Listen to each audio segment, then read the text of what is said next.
تلنگانہ میں طب کی تعلیم حاصل کرنے کے خواہش مند مقامی طلباء کو فائدہ پہنچاتے ہوئے ریاستی حکومت نے Telangana state medical colleges admission قواعد میں ترمیم کرتے ہوئے منگل کو جیو 72 جاری کیا،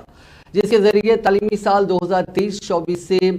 اضافی MBBS سیٹوں میں یہ 1820 اضافی MBBS سیٹوں کو یقینی بنایا جائے گا۔ جاریہ سال سے اضافی سیٹیں جو تقریباً 18 میڈیکل کالجز کے قیام کے مساوی ہیں، ہر کالج میں 100 میڈیکل سیٹ طلباء کے لیے دستیاب رہیں گی۔ نئے ترمیم کے مطابق 2 جون 2014 کے بعد قائم میڈیکل کالجز کو اپنی MBBS کی 100% نشستیں تلنگانہ سے تعلق رکھنے والے طلباء کے لیے محفوظ کرنا ہوگا۔ تاحال ایسے میڈیکل کالجز کی 85% نشستیں ہی تلنگانہ کے طلباء کے لیے محفوظ رکھی گئی تھی، جبکہ بقیہ 15% کو غیر محفوظ زمرے میں رکھا گیا تھا اور تلنگانہ اور آندھرا پردیش سے تعلق رکھنے والے خواہش مندوں کو ان میڈیکل سیٹوں کے لیے مسابقت کرنی پڑتی تھی۔ تاہم اب سے تلنگانہ کی تشکیل کے بعد قائم میڈیکل کالجز کی تمام میڈیکل سیٹیں تلنگانہ کے طلباء کے لیے محفوظ ہوں گی۔ تلنگانہ کی تشکیل سے پہلے ریاست میں 20 میڈیکل کالجز سرکاری اور پرائیویٹ ملا کر تھے اور ان کی تعداد بڑھ کر 2023-24 میں 56 ہو گئی۔